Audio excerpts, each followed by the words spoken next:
Tiahuanacu del Titicaca. María Victoria Fernández, Eduardo Martelli.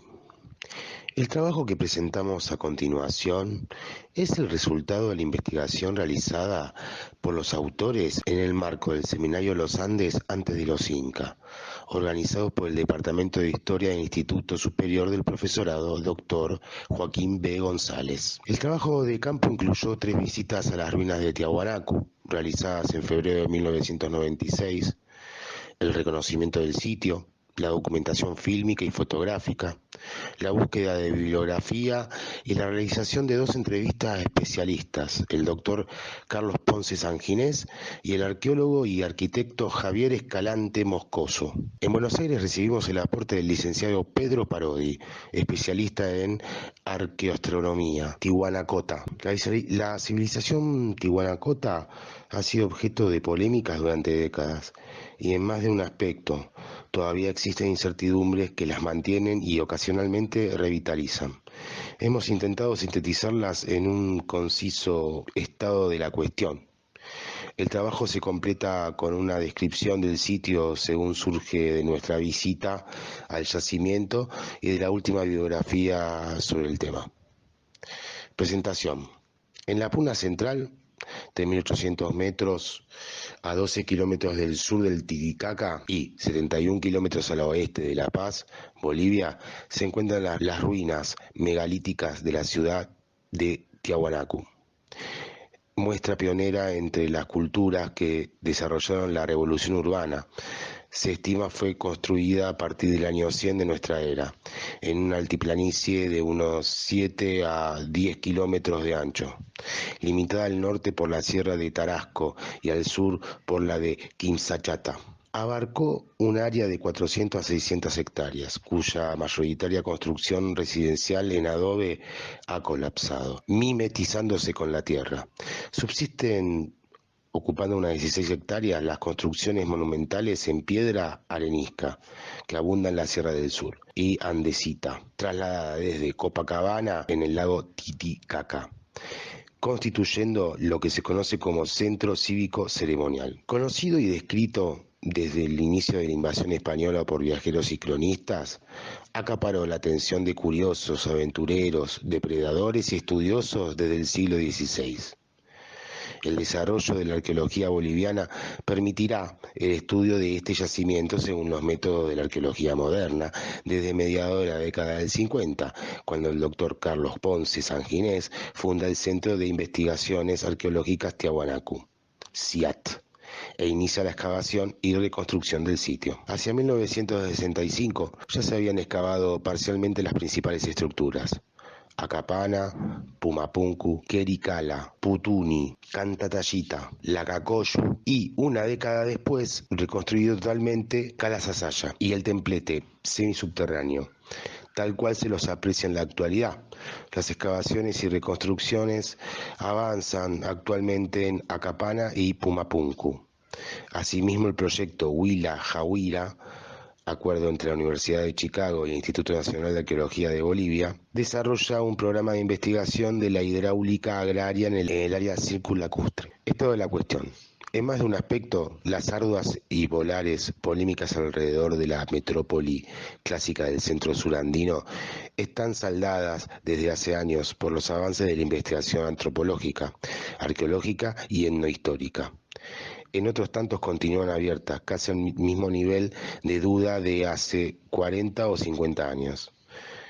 En todos ofrece alternativas para la continuidad de una investigación que se presenta plena de posibilidades, no solo ni tanto para la satisfacción de la curiosidad inmediata, para el conocimiento histórico en sí, sino por la vitalidad que ofrece ese pasado para alumbrar proyectos sociales de opción desde una mirada nueva, que acepte la luz de los últimos acontecimientos, procesos que caracterizan el fin del siglo. La alusión de Poznański, Artur, 1873-1946, en sus largas 5 décadas de estancia en Bolivia, más de 4 dedicadas a su pasión por Tiahuanacu, resulta ineludible. Sus opiniones y elucubraciones, disparatadas o sensatas, ofrecen una posibilidad para el balance. La creación del Centro de Investigaciones Arqueológicas Tiahuanacu CIAT en 1957, abre una etapa de investigación científica sistemática de prospección, excavación y reconstrucción del sitio que aún continúa.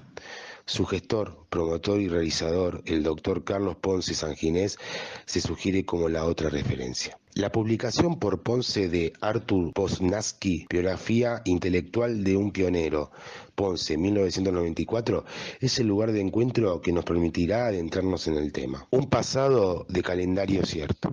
La seguridad poznańskiana de un pasado multimilenario exagerado, 14.000 AP, que lo llevó a sostener a Tiahuanaco como la cuna del nombre americano es hace tiempo insostenible. Ponce, 1994. La sistemática excavación de Calasasaya por Ponce desde 1957 ofrece al respecto cronología producida por datación radiocarbónica y de hidratación de obsidiana que no dejan dudas al respecto. Ponce, 1980. Los asentamientos tiahuanacotas, al margen de su continuidad cultural, se encuentran en el sitio entre 1580 más menos 120 a.C. y 1170 más o menos 150 después de Cristo. Asimismo, las tres épocas de Poznański han sido rectificadas por Ponce, según la siguiente secuencia y datación. Tiahuanaco aldeano, épocas 1 y 2, 1500 a.C. Tiahuanaco urbano, épocas 3 y 4, entre 43 después de Cristo y 700 después de Cristo. Tiahuanaco imperial, época 5, 700 después de Cristo, 1200 después de Cristo. Ponce, 1990. Un cierto calendario en el pasado. Pareciera no haber actualmente dudas sobre la existencia de un calendario tiahuanacota que, como sostenía Poznański, también Ibarra Grasso, uno de sus contradictores, estuvo ligado estrechamente a las actividades agrícolas y a la observación astronómica. Ponce, 1994. En tal sentido, Calasasaya, aunque no solo esta construcción y aunque probablemente no fuese su única función, fungió como observatorio astronómico.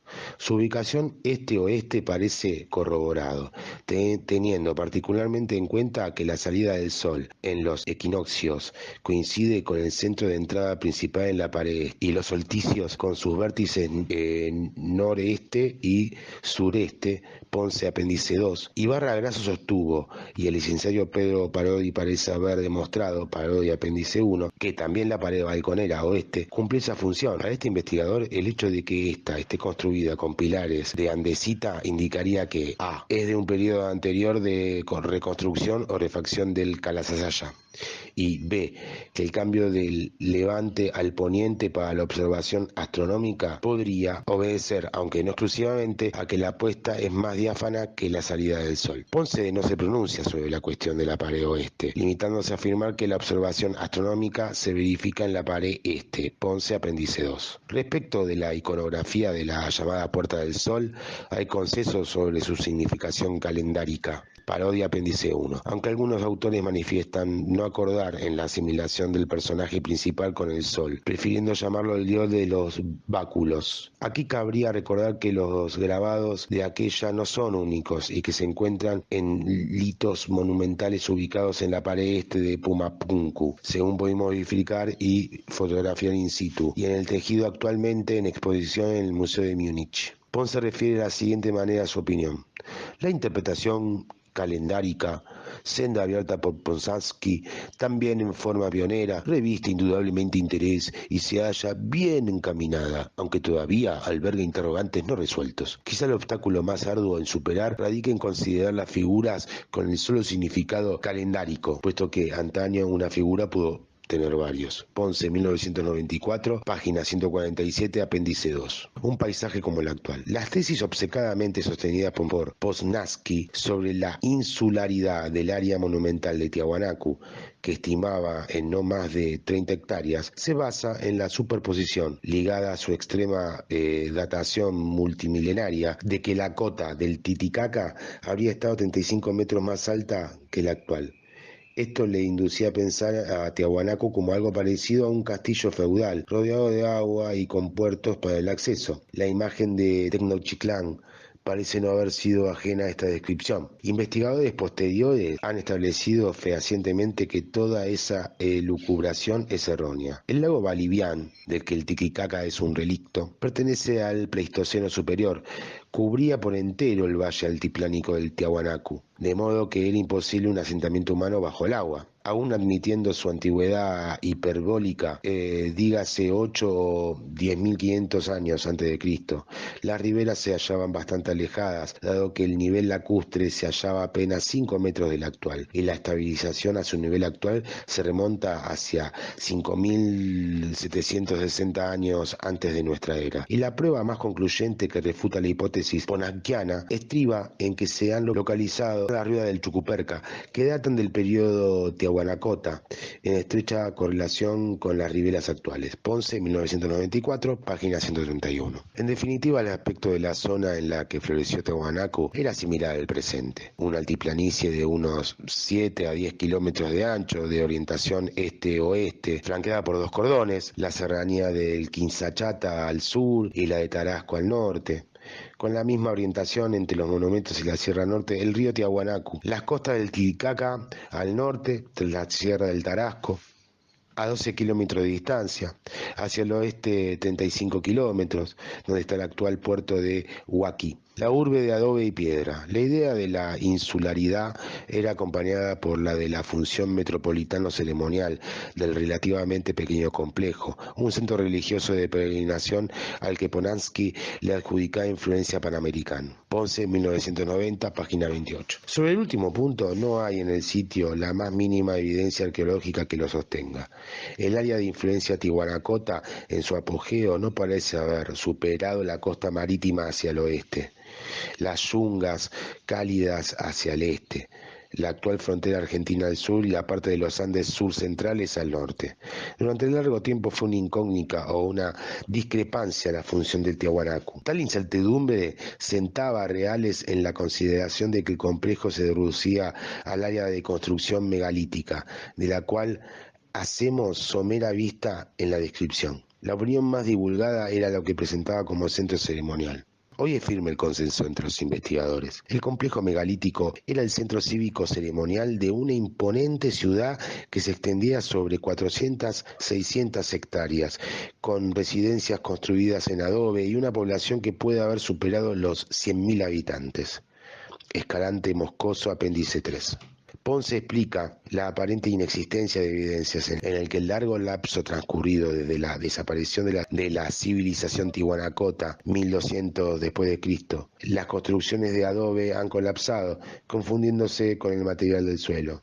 Agrega que a las dificultades técnicas para la identificación y diferenciación de tal material y luego para la excavación, se suman las de reconstrucción y mantenimiento, razón por la cual en excavaciones donde se han logrado identificar construcciones de adobe, se la ha vuelto a cubrir, a la espera de técnicas que permitan una excavación, reconstrucción y mantenimiento seguro. Ponce, apéndice 2. Javier Escalante Moscoso afirma: estamos hablando de más de 600 hectáreas que habría ocupado el perímetro urbano de Tiahuanacu. Justamente en la apertura de la nueva carretera, actualmente se están haciendo los trabajos de una nueva carretera internacional. Hicimos una prospección y pozo de sondeo. Más o menos 200.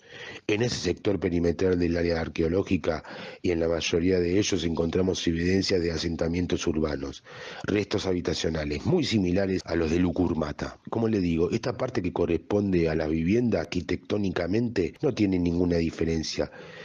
Puede ser el periodo aldeano como incluso viviendas actuales que no han cambiado en su estructura. El material asociado sí corresponde al periodo clásico de Tiahuanaco 3 y 4. Escalante Moscoso, apéndice 3. Una formación social excedentaria. Sobre el modo de producción característico de la sociedad tihuanacota, persiste la controversia. Así, todas las hipótesis que proponían una economía agrícola excedentaria basada en el cultivo de papa y quinoa ha sido confirmada empíricamente y es patrimonio común de casi todos los polemistas. Lumbreras, 1981, Ponce, 1985, Kaufmann-Doig, 1992, Huidobro, 1995, Sagamaga, 1995. La ingeniería hidráulica fue la promotora del excedente agrícola.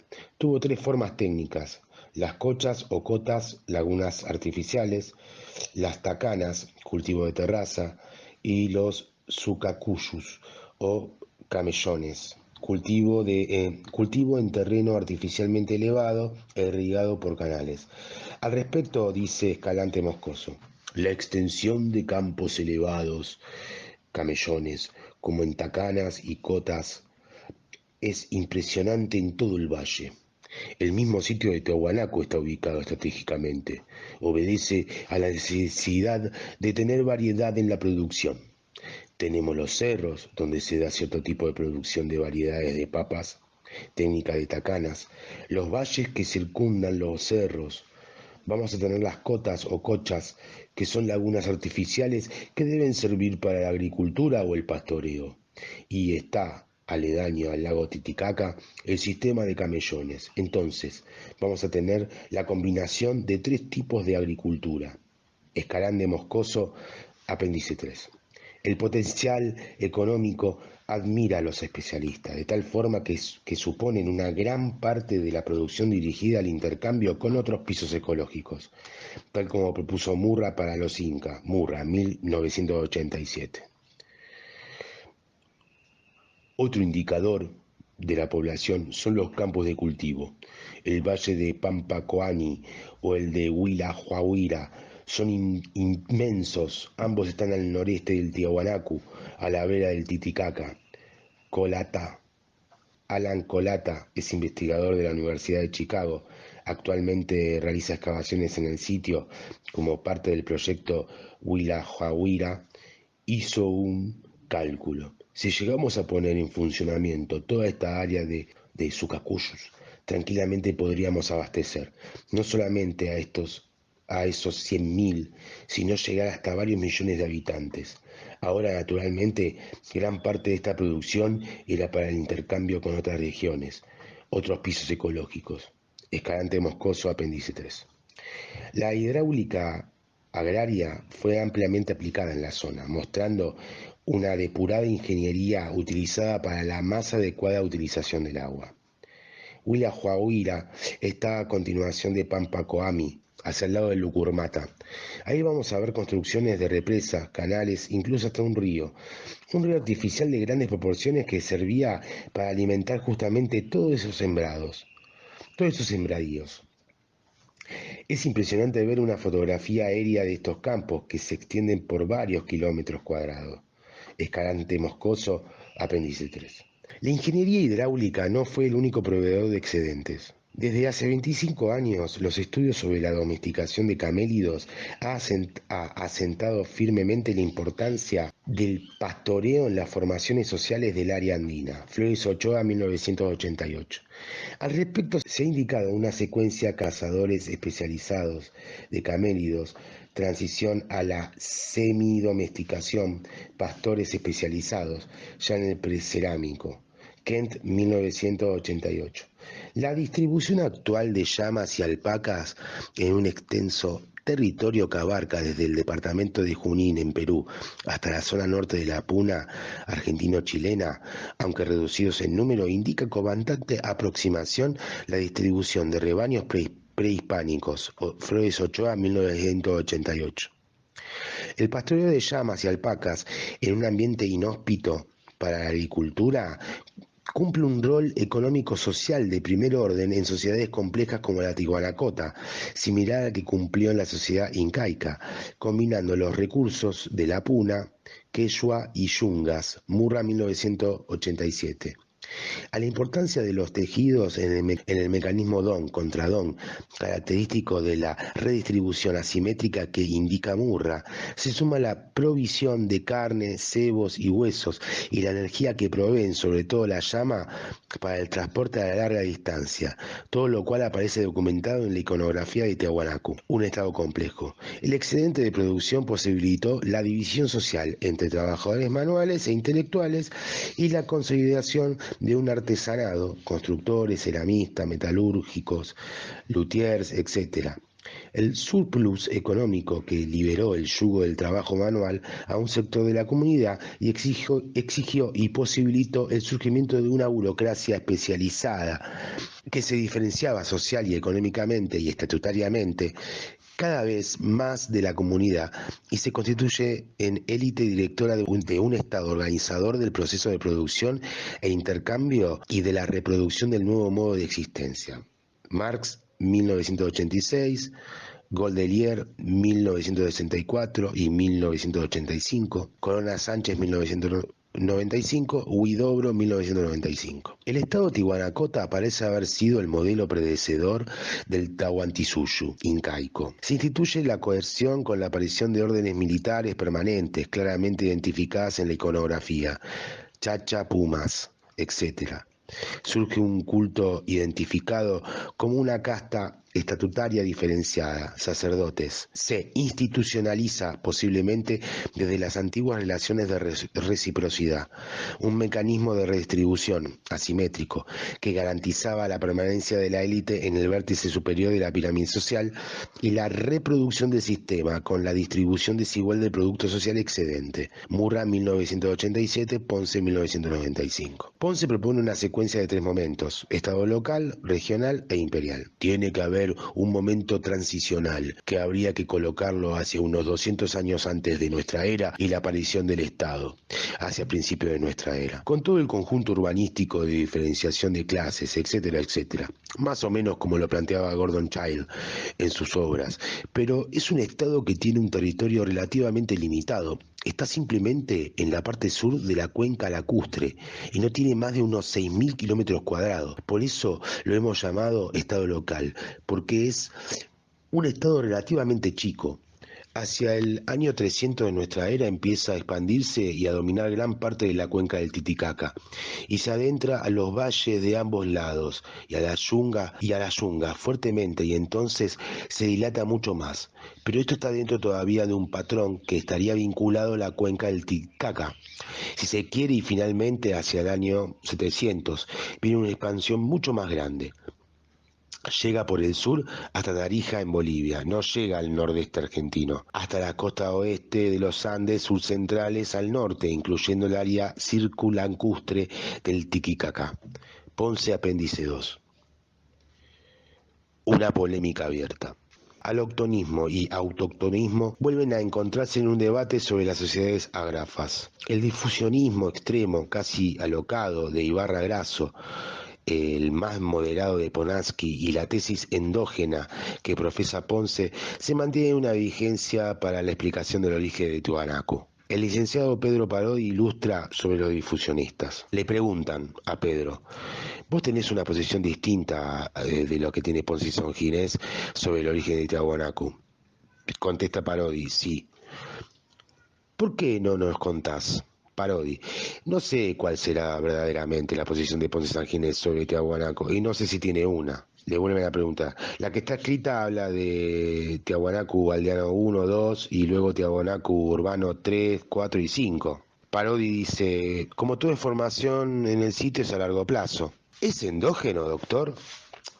Parodi responde: pienso que todos estos, no por Tiahuanaco en particular, es una opinión personal totalmente. Creo que va a ser más fácil de probar mi posición que lo que ellos intentaron probar y no lograron. Y es que casi todos estos lugares de tan alta cultura obedecen a un encadenamiento de difusión de otros centros de donde se fueron transmitiendo. La idea base sería la siguiente: no puede ser que no haya una cerámica identificada para cocinar, ni siquiera ese grado de evolución, de una cultura como para no poder fabricar ni un utensilio muy básico, y a los 100 años en el sitio están establecidos determinados patrones de orientación que son de una cultura muy alta. El lapso no da para que un salto tan evolutivo tan grande, sin contacto con otra cultura o con gente que haya tenido conocimientos tales como para poder transmitirlo y hacer el salto. Es decir, eso no vale solo para Tiahuanaco, vale para todos los lugares donde uno no puede evidenciar los escalones. En la costa del Ecuador pasa lo mismo. En determinados lugares, en un extracto, uno encuentra apenitas unos anzuelitos, y son pueblos de pescadores, y en el otro cerámica incisa de una calidad que deja helado a cualquiera. Entonces la conclusión, mi posición frente a la arqueología es que hay que pensar cada extracto, no se puede aceptar nada que no esté demostrado, nada a priori. Hay que ir y ver en el sitio y estudiarlo, porque no puede ser que en un pueblo de pescadores produzca en 14 años o en 55 una cerámica de un desarrollo técnico impresionante si no llegó ni una comunicación. Parodia apéndice 1.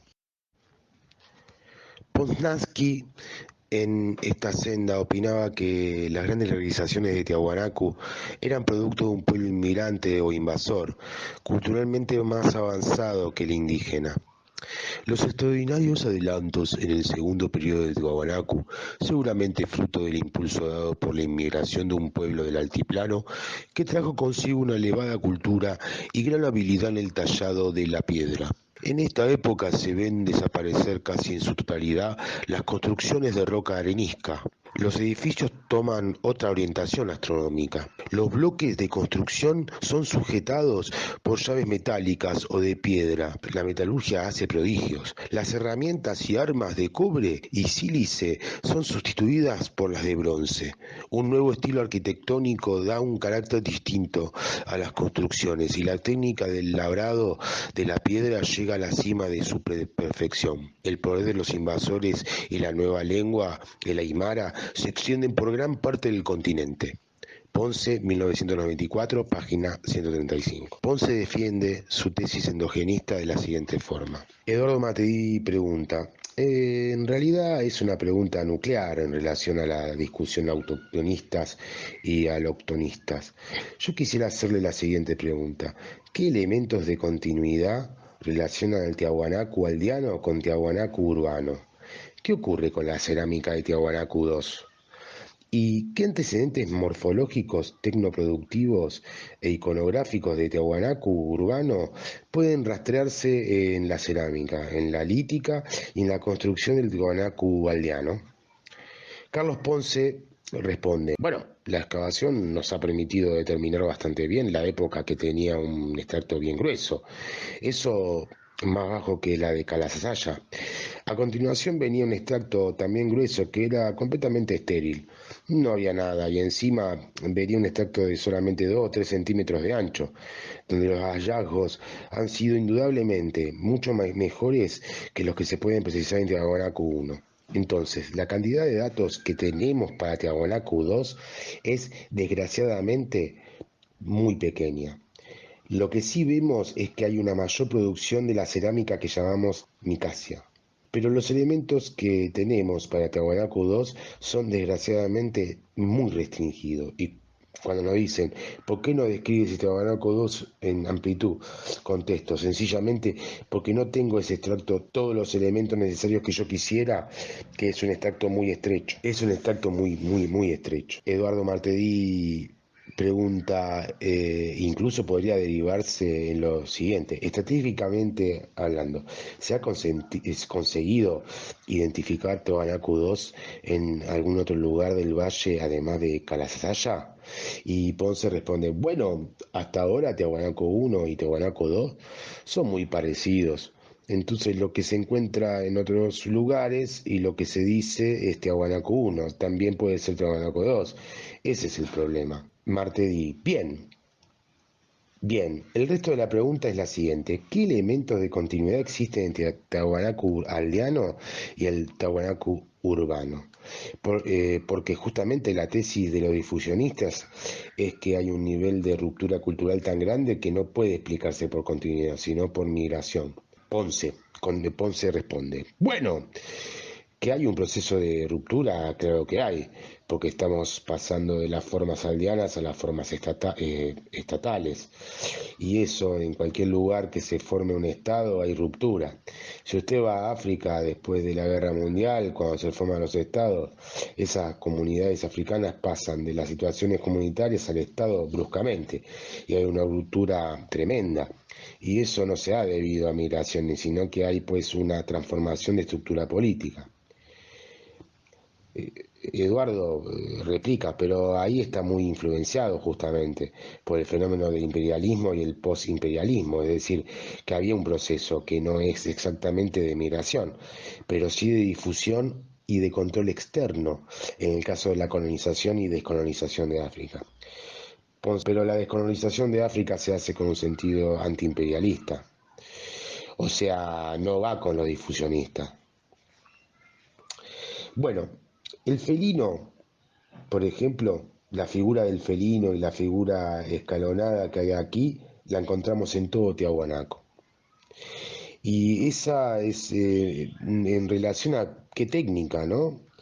Bueno, a las técnicas de construcción, por ejemplo, la aldeana es una arquitectura simplemente doméstica. Aquí tenemos una estructura, pues, que es una arquitectura pública. No puede haber una coincidencia, pero digamos, el uso de materiales, el uso del adobe, del sistema de zócalos, no uso de cimientos. Todo eso hay. En Tiahuanacu yo encuentro que hay un desarrollo más bien endógeno. Ponce apéndice 2. Y nosotros encontramos que el debate sigue abierto. Triste y solitario final. Triste, solitario y peculiarmente oscuro. La escuela posnaquiana se ha obstinado en posponer una tesis catastrofista para la desaparición del imperio tihuanacota. Ponce la rechaza. La palabra a los protagonistas del entredicho, dice Ponansky. El hombre de entonces ha continuado ascendiendo, peldaño por peldaño, hasta llegar ya cerca de la cúspide de la cultura, instante en el cual un supremo poder mandó alto ahí, y las aguas del gran lago se precipitaron sobre la floreciente y maravillosa ciudad que provocaba la envidia de los dioses, mientras que sus habitantes se hallaban en activismo y febril trabajo. Cayeron los brazos del artífice que cincelaba la famosa Puerta del Sol. El volcán Kapla, que se hallaba a unos 60 kilómetros al frente de la metrópoli, arrojó torrentes de agua candente, de fuego y de ceniza, y así, en pocas horas, sucumbió una potentosa cultura que había necesitado milenios para generar. Sic, transit gloria mundi. El Tiahuanacu, no hay periodo de decadencia. Ponce, 1994. La poesía de esta prosa no seduce a Ponce. Tal explicación catastrofista, volcánica, sentada en el centro de Capia, cerca de Yunguyo, y por consiguiente el factor sísmico originado por él, se desmorona como argumento valedero, ya que no hay rastro de actividad volcánica reciente en el altiplano o en la época misma del Tiahuanacu. Ponce, 1994. La oscuridad sobre el final abrupto hacia el 1200 aún se mantiene, aunque Ponce refiere, sin todavía haberlo probado, que los tihuanacotas habrían desaparecido producto de una combinación de males naturales y políticos. Así es que sostiene, la declinación fue causada por un extendido periodo de sequía contemporáneo a una guerra, levantamiento de las sometidas comunidades Moyo en la que éstas triunfaron. Ponce, apéndice 2. La luz del entendimiento echa sus haces desigualmente a Tiahuanacu. Alumbra con claridad unas zonas, deja en penumbras o a oscuras otras. Notablemente, aunque no solo allí, permanecen en la bruma de los puntos inicial y final del segmento. Certezas e incertidumbres que motivan para la continuidad de la investigación. Descripción del sitio. Dentro del área cívico-ceremonia, Tiahuanacu se destacan las siguientes construcciones: Cantatalita, Acapana, templete semisubterráneo, Calasaya, Putuni, Quericala, Lacacoyu, Pumapunku, La Caraña. Acapana es la mayor de las estructuras, es una pirámide escalonada y sus dimensiones son 194,14 metros de ancho por 182,4 metros de largo en la base, y 7 terrazas la elevan a 14 metros. En la época de la colonia fue desmantelada, especialmente la parte superior sufrió mala devastación por la ambición de los buscadores de tesoros. A principios del siglo se comenzaron a hacer algunas excavaciones que dejaron al descubierto ciertos muros y parte de un complejo sanitario que llamaron Cloaca Máxima. Este era un canal de desagüe ubicado en la zona sudeste de la cima de la pirámide que bajaba hacia el sur siguiendo el perfil escalonado. Se realizaron más excavaciones en diferentes fechas. Las conclusiones de las realizadas en los años 88-89 por el Seminario Internacional de Excavaciones Antropológicas en Tiahuanacu, dirigido por Alan Colata, son las siguientes. Construcción realizada con 7 plataformas de tierra apisonada que conforman una estructura escalonada y constituyen terrazas. Sus parámetros murarios a veces estaban coronados por cornisas de piedra labrada. En el sector oeste se encontraba su sistema de acceso construido por escalinatas. En el sector este de su cima había un templo elevado edificado en bloques de andesita muy bien trabajados. En la cima existía un templete semisubterráneo cuya función puede haber sido contener el agua dedicada a algún tipo de ceremonia. El sistema de la llamada cloaca máxima servía para eliminar estas aguas y también las pluviales.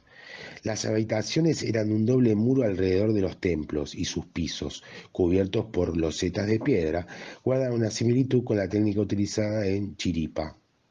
Probablemente sus accesos estuviesen adornados con piezas esculpidas colocadas sobre pedestales. Templete semisubterráneo. Se encuentra ubicado al norte de Acapana y al este de Calasaya.